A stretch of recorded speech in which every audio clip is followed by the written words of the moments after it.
They called it the Flying Coffin, long before anyone wrote it down in official reports. The name spread the way all cruel nicknames do in wartime, whispered on frozen dispersal fields, scratched into mess hall tables, muttered under breath as the starter crank turned and the engine finally coughed into life. Lakirovani Garantirovani Grob, the varnished guaranteed coffin. The irony was that the aircraft it belonged to was supposed to be one of the most modern fighters in the world. Imagine a grey morning somewhere on the Kalinin front in late 1941. The snow is still thin on the ground, more mud than winter, and a row of dark green fighters stands half hidden under pine trees. Their skins shine faintly even in the weak light, smooth layers of lacquer over carefully polished wood. A young pilot, barely out of flight school, hauls himself into one of them. To headquarters, this is a Lavochkin Gorbunov Gudkov Lagg G3, a state-of-the-art monoplane fighter. To him and his comrades, it is the Flying Coffin. He straps in, feeling how the cockpit is cramped around his shoulders. The ground crew pull the chocks. The Klimov M105 inline engine finally catches, rattling and coughing, the whole machine vibrating as if it would rather stay on the ground. When the flare from the command post goes up, he pushes the throttle forward.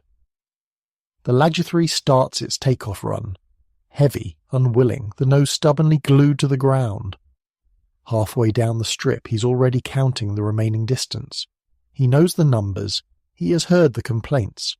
The prototype had leapt into the air in barely 350 meters. The production machine under him needs far more. Only at the last moment does the tail lift, the trees at the end of the field suddenly very large in his windscreen. The fighter staggers into the air, climbing slowly, every meter of altitude paid for an engine temperature and the pilot's anxiety. Minutes later, German bombers appear, escorted by Messerschmitt Bf-109s. Orders crackle in his headset. The squadron turns in to intercept. He pulls hard on the stick and feels the LGG resist, the controls leaden. The nose comes around, but the turn radius is wide. The 109s slice inside it like skaters cutting across a heavy plough horse. When he dives to build speed, the aircraft accelerates only reluctantly. When he tries to pull out, it feels as if some invisible hand is holding the tail down. He knows that if he pulls too hard, the Lagg may simply drop a wing and spin.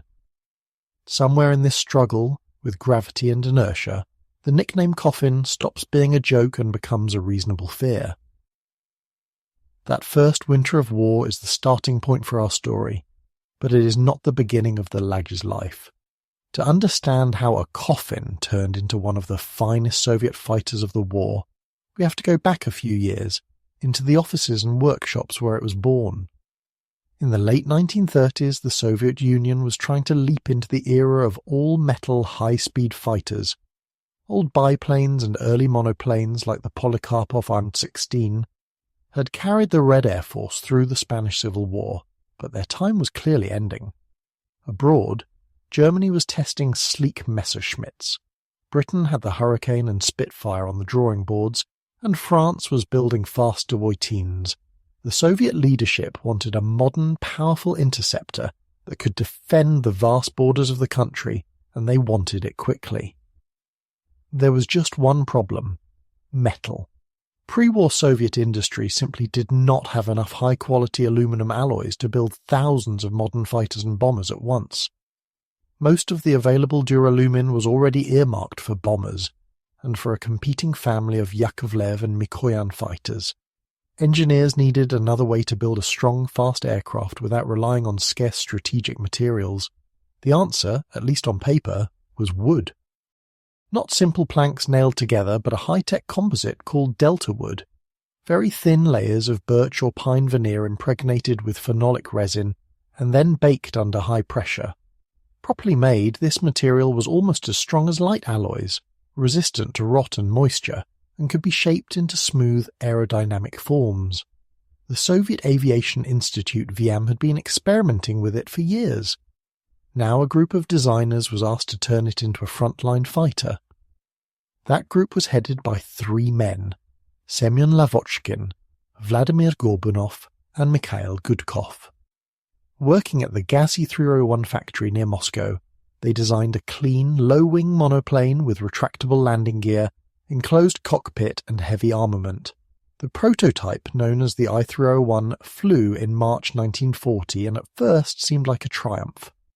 With its engine running at full power and the radiator doors carefully trimmed, it could reach speeds that beat the other Soviet fighters using the same Klimov M105 engine. Test pilots praised its handling, and government officials, under pressure to modernize the Air Force quickly, were impressed. The prototype's wooden skin shone with lacquer. The machine looked modern and elegant. It passed state trials and was quickly approved for series production as the lagg-1 and then lagg-3, with slightly increased fuel capacity and range. In January 1941, long before anyone imagined German panzers reaching the outskirts of Moscow, the order went out. This wooden wonder would be built in multiple factories, thousands of units, to form one of the main pillars of Soviet fighter aviation. On paper it was a logical decision.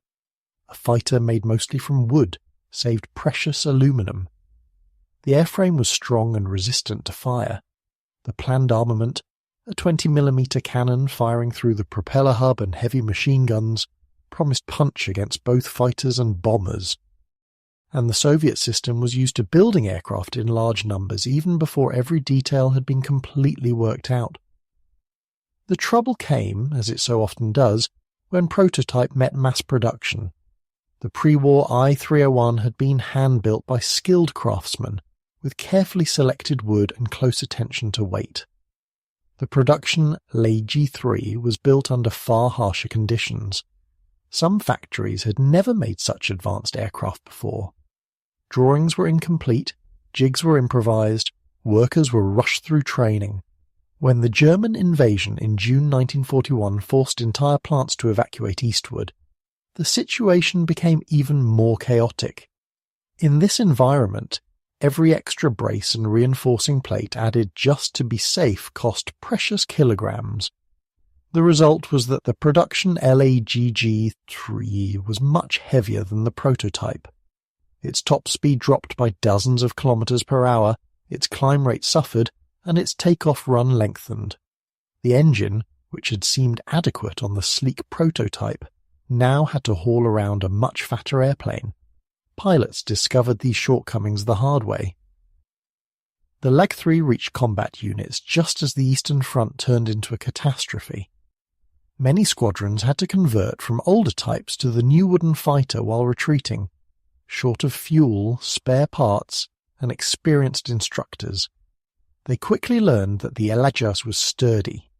The laminated structure could take hits, and the self-sealing fuel tanks reduced the risk of fire, but everything else demanded respect. Controls were heavy, especially in pitch. Pulling out of a high-speed dive required serious muscle. Pull too hard and the fighter tended to drop into a spin. Sharp turns were risky. The engine, pushed to its limits, overheated easily. Landing gear and hydraulics were unreliable. Delta wood panels sometimes delaminated when rushed through production, and visibility from the cockpit was not ideal. None of these problems would have been welcome in peacetime. In the summer of 1941, when Soviet pilots faced experienced Luftwaffe units flying refined Bf 109F fighters, they were deadly. The German fighters could climb faster, accelerate better, and comfortably fight in the vertical plane, diving and zooming away at will. The lagg-3 could hit hard if it got close. Its cannon and machine guns were lethal, but getting close was exactly the problem. The result was predictable: heavy losses and bitter jokes on the line. The varnished guaranteed Coffin quip captured both the plane's glossy finish and the fatalism of pilots who felt they were flying a machine that could carry them to death as easily as to victory. Contemporary accounts stress both the lagg's strength — it did not burn as readily as some metal aircraft — and its frustrating lack of performance. Yet even in this bleak period the story is more nuanced than the nickname suggests. Some pilots, especially those who mastered the lagg's quirks, did achieve success in it. aces like G.I. Grigoriev scored double-digit victories on Lego 3s, usually by sticking to tactics that suited the machine, attacking bombers, fighting at lower altitudes where its lack of high-altitude performance mattered less, avoiding prolonged vertical chases with Messerschmitts. Still, these were exceptions. The overall verdict from the front was clear. Something had to change. By early 1942, the LAGG program was in serious trouble. Yakovlev's lighter, more forgiving Yak-1 and Yak-7 fighters were winning favour in many units. Factory managers, fearing reprimand from above, quietly lobbied to switch production away from the disappointing wooden fighter. In an era when a single negative telegram could end a career, or worse, Semyon Lavochkin found himself and his design bureau dangerously close to being written off. Some plants producing lags were already preparing to retool for other types. Official support for the program was draining away. It is in this moment of crisis that the second half of our story begins. Under the snow and smoke of the winter of 1941-42, while Moscow was still within artillery range and German recon planes flew over the suburbs, a small group around Lavochkin refused to give up. They knew that the lagg's wooden airframe, for all its flaws, was structurally sound. The real weakness was power. The Klimov M105 simply did not provide enough horsepower for such a heavy machine. If they could find a new engine, there was still hope. The answer came from another corner of Soviet industry, the Shvetsov Design Bureau in Perm, which had developed a powerful air-cooled radial engine, the M82, later designated Airshi-82. This two-row, 14-cylinder radial produced significantly more power than the inline Klimov and had already been used on the Sukhoi Su-2 light bomber.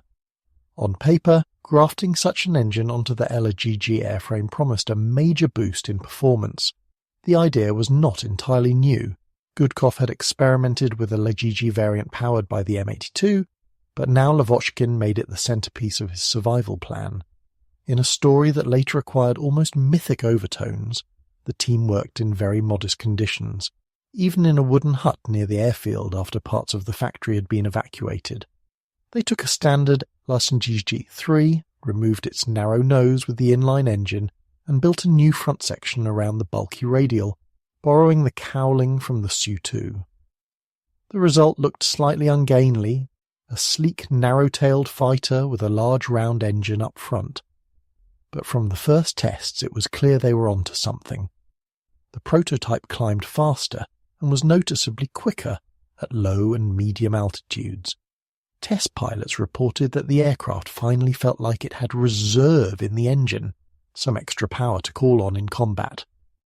Official trials noted about a 10% improvement in performance, which in combat terms could mean the difference between chasing the enemy and watching him disappear into the clouds. The new engine brought its own problems. The radial produced more drag, and cooling it properly was a challenge. Early prototypes suffered from oil overheating. The tightly enclosed cockpit could become uncomfortably hot, especially in summer. The heavier engine also shifted the aircraft's centre of gravity forward, requiring careful rebalancing. But in war you rarely have the luxury of perfection. What mattered was that the M82 gave the wooden airframe the punch it had always lacked. The Soviet Air Force, desperate for capable fighters, approved the modified aircraft for production under a new name, Lavochkin LA-5. The rebranding was not just cosmetic. On the factory floor, engineers worked to strip unnecessary weight from the old LAG structure, refine the streamlining around the new engine, and improve cockpit visibility. Over time, the rear fuselage was cut down and a new canopy installed, giving pilots a much better view behind, an invaluable advantage in dogfights. The first LA-5s reached frontline units in the summer of 1942, in time to enter combat over Stalingrad.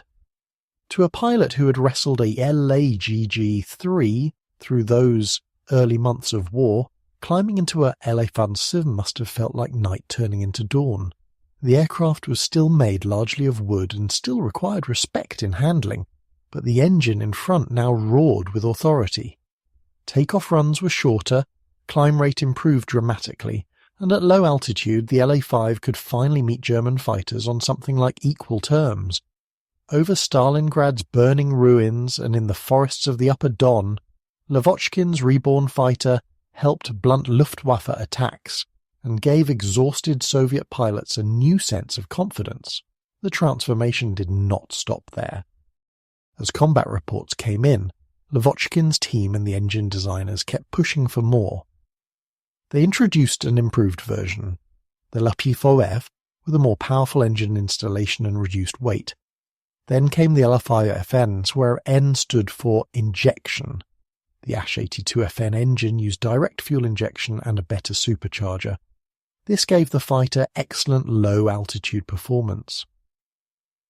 By early 1943, frontline regiments flying LA-5FNs reported that, at treetop height, they could not only hold their own against Messerschmitt Bf-109G2s and Focke-Wulf Fw-190A4s, but in some regimes actually outrun them. German test pilots who later examined captured LA-5FNs acknowledged that while the cockpit was cramped and the range short, the aircraft was a formidable opponent in the very altitudes where Eastern Front air battles were usually fought. At this point in our story, it is worth returning to that imaginary pilot from 1941. Picture him again, but now it is July 1943. The front has stabilized and then shifted west. The Battle of Kursk is underway, the largest tank clash in history. He climbs into a LA-5FN on a dusty steppe airfield. The aircraft is still wooden, the cockpit still smells of varnish and fuel, but the machine around him feels different. When he opens the throttle, the radial engine pulls hard. The fighter accelerates with a sense of purpose absent from the old lagg. In the climb, he can actually stay with the formation instead of falling behind. Over the front, the sky's full of German aircraft. 190s, Stukas, Henschels. When a swarm of FW-190s dives on Soviet ground attack planes, our pilot and his comrades roll in to intercept. The fight becomes a chaotic swirl at low level, dust and smoke rising from the battlefield below. This time, when he hauls back on the stick and kicks the rudder, the aircraft responds crisply. He can follow the Germans through turns, match them in vertical scissors for a few crucial seconds, and even hold a slight speed advantage near the ground. The sense of helplessness that had haunted the early LAG pilots is gone. The flying Coffin has grown teeth. Soviet records from this period show Lavochkin units claiming significant victories. The 5th Guards Fighter Aviation Regiment, flying LS-50s, flew thousands of sorties and racked up well over 100 confirmed kills, though at the cost of dozens of their own aircraft. As always in wartime, numbers are hard to verify precisely, but one thing is clear. By mid-war, the LA-5 was no longer an embarrassment. It was one of the main tools with which the Red Air Force slowly ground down the Luftwaffe in the east. And the evolution continued. In 1944, Lavochkin's design bureau introduced the final and most refined member of this family, the Le-7. Structurally, it was still closely related to the LA-5. In fact, early documents simply called it the LA-5 1944 model, but numerous detail changes made it a significantly better fighter. Engineers reduced weight further, improved the aerodynamics around the wing and fuselage, and refined engine installation and cooling. Some metal replaced wood in critical areas, though the aircraft remained largely wooden. The result was a fighter that could reach speeds well over 650 km per hour in level flight, and climb and turn at least as well as any contemporary German fighter, at the low and medium altitudes typical of Eastern Front combat. The LA-7 entered service in the second half of 1944 and immediately went into combat trials with elite guards regiments. One of them, the 63rd Guards Fighter Aviation Regiment, flew hundreds of sorties in LA-7s, claiming dozens of victories for relatively light losses. Their commander, Colonel Yevgeny Gorbatyuk, praised the new fighter's speed, maneuverability, and especially its improved landing characteristics, though he, like many pilots, still complained about engine reliability and asked for further tweaks to armament. It was in LA-7s that some of the Soviet Union's top aces finished the war.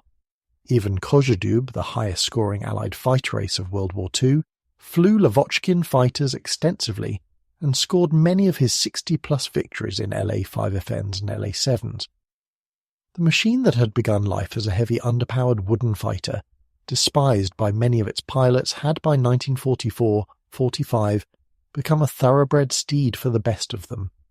So what does this arc, from varnished guaranteed coffin to frontline legend, actually tell us? First, it is a story about the brutal compromises of wartime industry. The Leggy G3's flaws were not the result of stupidity or laziness. They came from a state trying to industrialize at breakneck speed, with limited materials and an urgent need to field modern aircraft before enemy bombers appeared overhead. Delta Wood was a creative solution to a real resource problem. In prototypes, under controlled conditions, it worked well. But when the pressure of war forced factories to rush, evacuate and improvise, the margin between a sleek prototype and a heavy production aircraft disappeared. The result was a fighter that looked modern but flew like something from a previous generation. Second, it is a story about persistence and adaptation. Many failed aircraft simply vanish from history after a few angry reports and a production cut-off. Lavochkin's wooden fighter almost suffered that fate. What saved it was a combination of technical insight and sheer stubbornness. Instead of abandoning the lagg completely, its designers identified the real core of the problem, lack of power, and were willing to radically re-engineer the aircraft around a new engine. They did this under conditions that would have made most peacetime engineers throw up their hands. Freezing workshops, scarce materials, constant threats from above, and the knowledge that a single crash in testing could doom the project. The LA-5 and LA-7 were not separate clean-sheet designs. They were, in a very real sense, hacked and patched versions of the Coffin, pushed and refined until the underlying structure finally supported the performance the frontline demanded. Third, it is a story about the people who flew and maintained these machines. For every famous ace in ALA-7, there were dozens of ordinary pilots who fought their first battles in overweight LAGG-3s, survived, converted to LA-5s, and finished the war in far better aircraft. There were mechanics who learned exactly which pipes tended to leak, which panels needed extra screws, how to coax a few more hours out of an overstressed engine. There were engineers who read combat reports at night and tried to translate them into solutions on the drawing board, even when it meant admitting that their earlier choices had been wrong. And finally, the story of the flying coffin turned legend is a reminder that wartime reputations are rarely simple. It is easy, with the benefit of hindsight, to laugh at a failed design or to romanticize a successful one. The reality is messier. The LAGG-3 was indeed a disappointing fighter when it reached the front. Its nickname was harsh but not entirely unfair. Yet those same wooden wings, that same structural concept, carried different engines and refined shapes into the skies as LA-5s and LA-7s, aircraft that German pilots respected and Soviet pilots loved. The Coffin, in other words, was never just a coffin. It was the first painful draft of a design that would, through pressure and loss and relentless work, become one of the sharpest tools in the Red Air Force arsenal. By the time victory came in 1945, many of the early LAGG-3s had long since been scrapped, written off, or relegated to training duties.